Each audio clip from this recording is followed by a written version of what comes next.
आएगा। राइट यानी कि सूर्य, लेफ्ट यानी कि चंद्रमा। सूर्यवंशी भगवान श्री रामचंद्र, चंद्रवंशी भगवान श्री कृष्ण। कृष्ण एक बात बोलते हैं या बहुत सारे लोग आज बोलते भी हैं, कृष्ण का कैरेक्टर ऐसा था, फलाना ऐसा था, राम जी ने ऐसा किया, सीता जी को छोड़ दिया। आप जो मर्जी बोल लो। एक पूरी नदी है गंगा, आप वहां से गंगा जल लेकर के एक कंटेनर में घर के बाहर रखा, सुअर आया उसमें मुंह देकर के चला गया, आप उसको यूज मत कीजिए। एक छोटा सा अंश है गंगा जल का, खराब हो गया होगा। कृष्ण और राम को आप जो मर्जी बोल लो, वो अंश है विष्णु के, खराब हो गए होंगे, कोई दिक्कत नहीं। गंगा में तो कितने सुअर नहाते हैं, गंगा कभी पवित्र नहीं होती। तो वो रूप है नारायण के, उनको कोई असर नहीं पड़ता, उनको कोई फर्क नहीं पड़ता। इसलिए कृष्ण ने वो पैर को यूं क्रॉस किया कि ये जल तत्व कौन सा, कृष्ण का, इसके ऊपर अग्नि तत्व यानी कि सूर्य। सूर्य स्वयं नारायण है, मर्यादा पुरुषोत्तम राम है। कृष्ण ने स्वयं खुद से ऊपर राम को माना है, इसलिए ये वाला क्रॉस लगाया। ये वाला क्रॉस भी लगा सकते थे, इसीलिए कहा गया मीरा ने कि मैंने राम रतन पाया है। कहने को तो ये कृष्ण है, कहने को तो ये कृष्ण है, लेकिन पाया किसको है, मर्यादा पुरुषोत्तम श्री राम को। अब जब सूर्य की बात है, एक बात बड़े गौर से सुनना, आप जब थक जाते हैं, आप अभी प्रोग्राम से घर जाएंगे, क्या करेंगे, बोलते बोलते थक जाते हैं, पानी पिएंगे। प्रोग्राम से थक जाएंगे, जाकर के हाथ मुंह धोएंगे। अगर मेरे पास गुस्सा होगा, मैं आपको गुस्सा दे सकता हूं, मेरे पास ठंडक होगी, मैं ठंडक दे सकता हूं। आप जैसे ही गए, पानी से मुंह धोया या पानी पिया, आपके अंदर एक नई ऊर्जा आ गई। यानी जिसके पास ऊर्जा होगी वो ऊर्जा दे सकता है, यानी पानी के पास चेतना है, ऊर्जा है। कहां से आई, दुनिया में सबसे विशाल चेतना और ऊर्जा किसके पास है, सूर्य के पास। सूर्य को अपने नारायण बोलते हैं, यानी सूर्य नारायण। सूर्य के अंदर है हाइड्रोजन, वही हाइड्रोजन आपको जल तत्व में मिलेगा। ऑक्सीजन यानी बृहस्पति, वही देवगुरु बृहस्पति, हाइड्रोजन ऑक्सीजन मिलकर आप जल तत्व को पढ़ रहे हो। इसी तरह से चीजें देखी जाती हैं। जब हम बात करते हैं ऑक्सीजन की, क्या पहले हम श्वास नहीं लेते थे क्या, जब तक ऑक्सीजन नहीं बना था, लेते ही थे। हम इसको प्राणवायु बोलते थे। क्या बोलते थे, प्राणवायु। जब आप ऑक्सीजन बोलोगे समझ में आएगा कोई साइंटिस्ट के नाम पे रखा है, लेकिन जब प्राणवायु बोलोगे तो उसमें डेप्थ में जाओगे। ध्यान रखना, ये हमारी ऋषि मुनियों की सोच थी कि कभी भी अपने नाम पे कोई तत्व को नहीं रखा, अपने नाम पे किसी को नहीं रखा, हमेशा प्राणवायु। यानी आप जो ऑक्सीजन ले रहे हो उसका आपकी बॉडी पे इफेक्ट कहां पड़ता है, पंच प्राणों पे। पंच प्राणों को गति देने वाली वायु ऑक्सीजन यानी कि बृहस्पति। आप लोगों को एक बात पता होनी चाहिए, अच्छा है मुझे पता है मैं अच्छा बोलता हूं, आप लोगों को तालियां बजाते रहने चाहिए। क्या होता है इससे, एक ऊर्जा क्रिएट होती है। ऊर्जा क्रिएट होने से आप लोग जो चेतना है वो जागृत रहेगी। बोल करके करवानी पड़ती है, क्योंकि एक हमारे ऊपर एक चीज है जिसको कहते हैं सुन आ गई, हम सिर्फ सुनते ही जा रहे हैं। दूसरी चीज सुनिएगा, आप जब भी कोई मंत्र पढ़ते हो, आप उसको कहां स्टोर करते हो, पानी में फूंक मार के।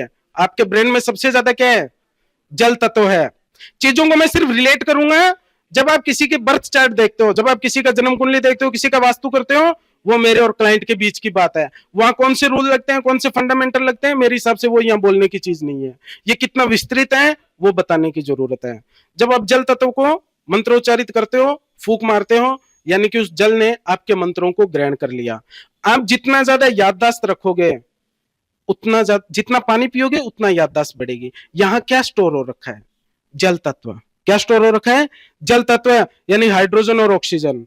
हाइड्रोजन और ऑक्सीजन है यानी कि जल तत्व है, और ये पूरा राहु है। यानी राहु चंद्रमा का हमेशा ही मित्र या फेवरेबल बन के चलता है।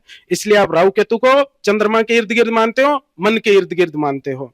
दूसरी चीज, जब आप दूसरी चीज से दूसरी तरह से एक्सप्लेन करते हैं, सबसे बड़े मित्र, मैं कह रहा हूं सबसे बड़े मित्र, आप कुंडली में मत जाओ, आप थ्योरेटिकल सोचो। आपके मन के अंदर विचार या तरंगे कौन उत्पन्न करता है, मैं कहता हूं सिर्फ राहु करता है। सिर्फ और सिर्फ राहु आपके मन में तरंगे उत्पन्न करता है। दूसरी चीज, करंट का सबसे अच्छा कंडक्टर कौन सा है, करंट मतलब राहु होता है। आप खुद सोचो, कहां किसने क्या लिखा राइटिंग में मत देखो, सबसे अच्छा करंट का कंडक्टर कौन सा है, कॉपर नहीं है। कॉपर घर में यूज करते हैं, बताऊंगा। सबसे अच्छा कंडक्टर करंट का सिल्वर है, चांदी है। भाई वो कहती है तू गुजर जा यानी मित्र है। सबसे अच्छा कंडक्टर करंट का सिल्वर यानी चांदी है। सबसे अच्छे मित्र चंद्र और राहु हैं, और चंद्र और राहु की बदौलत ही आप आध्यात्मिकता को पा सकते हैं। दूसरी चीज, कॉपर का क्यों लगाया, मंगल का है। मंगल राहु को नियंत्रित कर लेगा। कहीं आप स्विच ऑफ करके सोए, बड़ा बड़ों के सारा घर जल गया, ऐसा नहीं होना चाहिए। तो करंट के लिए ऐसा वायर ढूंढो जहां मंगल राहु को नियंत्रित करके चले। मंगल क्या है? कॉपर है। करंट क्या है? राहु है। इस तरह से चीजों को रिलेट करके चलो। दूसरी चीज बात आई थी कि कहां किस तरह के कपड़े हम लोग कल्चरल पहनते हैं। जब हम किसी सेमिनार प्रोग्राम में आते हैं, कोई भी आता होगा, छोटा बच्चा भी कहीं जाता होगा, सबसे पहले ये देखते हैं 3 दिन का प्रोग्राम है, किस तरह के ड्रेस कोड पहनेंगे, किस तरह के हम रहेंगे, सारा सामान पैक करते हैं, सारी चीजें होती हैं। कल्चरल वे क्या है वो सुनिएगा। जब किसी की ब्याह शादी होती है तो लड़की पहनती है लाल रंग के कपड़े और लड़का पहनता है सफेद रंग के। अर्धनारीश्वर की हमारे यहाँ परिकल्पना है। आपने बहुत सारी बार देखा होगा कि लड़कियों में बहुत सारी लड़कियां ऐसी होती हैं जो लड़कों की तरह बोलना पसंद करती है, उनकी तरह कपड़े पहनना, उनकी तरह रहना पसंद करती है तो लड़की यानी कि शुक्र का तत्व, लेकिन रह किसके जैसे रही है? मंगल के जैसे।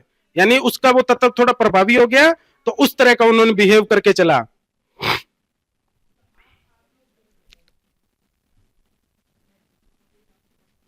दूसरी चीज, आपने बहुत सारे ऐसे आदमी लोग भी देखे होंगे कि जो है तो पुरुष, लेकिन उनकी बोली या उनका रहन सहन, उनका चलना फिरना कई बार औरतों जैसा प्रतीत होता है। प्रतीत होता है कि उनके जैसा कर रहा है, यानी उसके अंदर वो शुक्र तत्व थोड़ा हावी हो गया होगा, या किसी को सिंगिंग का शौक होता है।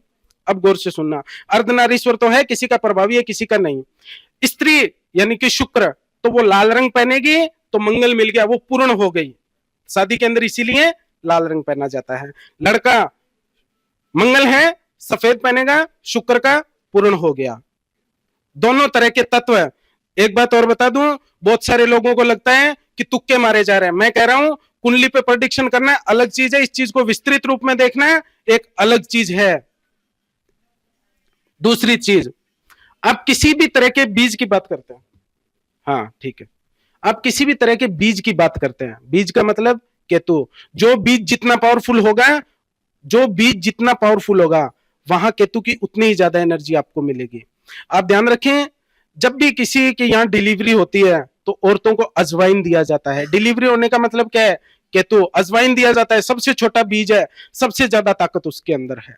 हमारा भी अगर जन्म हुआ तो बीज की वजह से हुआ, यानी कि केतु की वजह से। हम लोगों ने एक चीज देखी है जन्म कुंडली के अंदर, शुक्र बुध शुक्र ग्रह आसपास रहते हैं। क्यों रहते हैं वो बता देता हूं। विष्णु भगवान लेटे हुए हैं, इमेजिन कीजिएगा विष्णु भगवान लेटे हुए हैं शेषनाग पे, जिस पे लेटे हुए हैं वो नीचे का हिस्सा है केतु का, ऊपर का जो फन है राहु का, सामने बैठी लक्ष्मी जी शुक्र, कमल निकल के गया मरकरी, सूर्य नारायण स्वयं विष्णु भगवान है। इस तरह से इन चीजों को रिलेट करके चलें। एक चीज और है जो प्रश्न पूछा है, खड़े होकर के पानी क्यों नहीं पीना चाहिए। हम लोगों की जो मुद्राएं हैं, ये 5 तत्व हैं, सब जानते हैं, पृथ्वी तत्व, वायु तत्व, आकाश तत्व, अग्नि तत्व, जल तत्व। कल सर ने एक मुद्रा बताई थी, बता देता हूं, ये 5 तत्व, ये 5 तत्व। जैसे हम इक्वेशन पढ़ते हैं x+y, डिफरेंट डिफरेंट टाइप की इक्वेशंस होती हैं, वैसे हमारी योगी महाराजों ने अलग अलग तरह की तत्वों की इक्वेशन बना लिए। किससे कौन सा जुड़ेगा तो क्या बनेगा, किससे कौन सा जुड़ेगा तो किस तरह के तत्व बनेंगे, किस तरह की ऊर्जा आपको मिलेगी, किस तरह की ऊर्जा आप अपने अंदर ग्रैब कर पाओगे। इस हिसाब से यानी आपका चलना फिरना उठना बैठना, अलग अलग तरह की मुद्राएं भी आपको एनर्जी देने का काम करती हैं। आपने देखा गुजराती बड़ा धीरे चलता है, मंगल कम है, मरकरी ज्यादा है, बुद्धिमान आदमी है। राजस्थान वालों को देखो तेज दौड़ता है, आर्मी वाला तेज दौड़ते हैं, बुद्धि नहीं है, खाली घोड़े का बुद्धि है। आ रही बात समझ में। तीसरी चीज, अगर मैं खड़ा हूं, चल नहीं रहा, मेरे पूरे शरीर का वजन पैरों पे है, यानी कि केतु। कौन हुआ? केतु। खड़े हो यानी कि केतु की एनर्जी अभी एक्टिव है। आप दूध पियो, पानी पियो, कुछ भी पियो, सारा लिक्विड यानी चंद्रमा। और जब चंद्रमा का अगर खराब हो जाएगा, क्योंकि केतु की पोजीशन में चंद्रमा की चीजें आप इस्तेमाल ना करें, दोनों एंटी प्लेनेट है। जब आप पानी पिएंगे, चौथा हाउस खराब होगा। किसी भी घर के खराब होने से उसके सामने वाले घर का खराब होना तय है। तो 10th हाउस खराब होता है। 10th हाउस कालपुरुष की कुंडली में आपके घुटनों को बताया जाता है, तो माना जाता है कि 10th हाउस यानी घुटने खराब होंगे जब आप खड़े होकर के पानी पिएंगे। ये इतना विस्तृत और इतना विशाल है कि मैं बोलता जाऊं खत्म ही नहीं होगा, अंदर से और निकलता जाएगा। आप प्रश्न पूछेंगे उतना और निकलता जाएगा। अब मैं बोलूंगा, यूं हो सकता है पर्ची में लिख के लेके आप कोई भी प्रश्न पूछ लो, किसी भी विद्या का पूछ लो, किसी भी तरह की चीजों का पूछ लो, आपको जवाब मिल जाएगा। कोई प्रश्न पूछ लो ताकि मेरे को तसल्ली हो जाए कि कोई तो प्रश्न पूछा, किसी की तो जिज्ञासा ही, किसी का तो यूं मस्तिष्क बड़ा काम करता है, चेतनापूर्ण है। कोई भी प्रश्न पूछ लो। इसके प्रथम आचार्य जो नहीं नहीं, आचार्य पर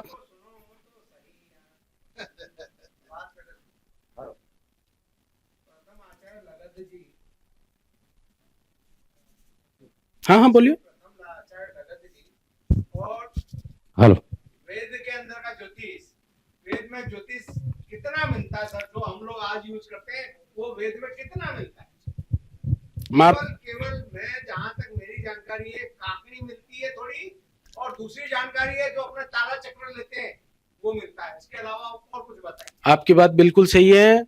मैंने कहा 5000 साल पुराना, मैंने कहा 5000 साल पुराना गुरुकुल। अगर कभी मौका मिला, अगर भविष्य में कभी मौका मिला, हो सकता है आपकी उम्र तक या किसी भी उम्र तक सारी चीजें आपके सामने नहीं रख सकता कि फलानी जगह से मैंने फलानी चीज उठाई।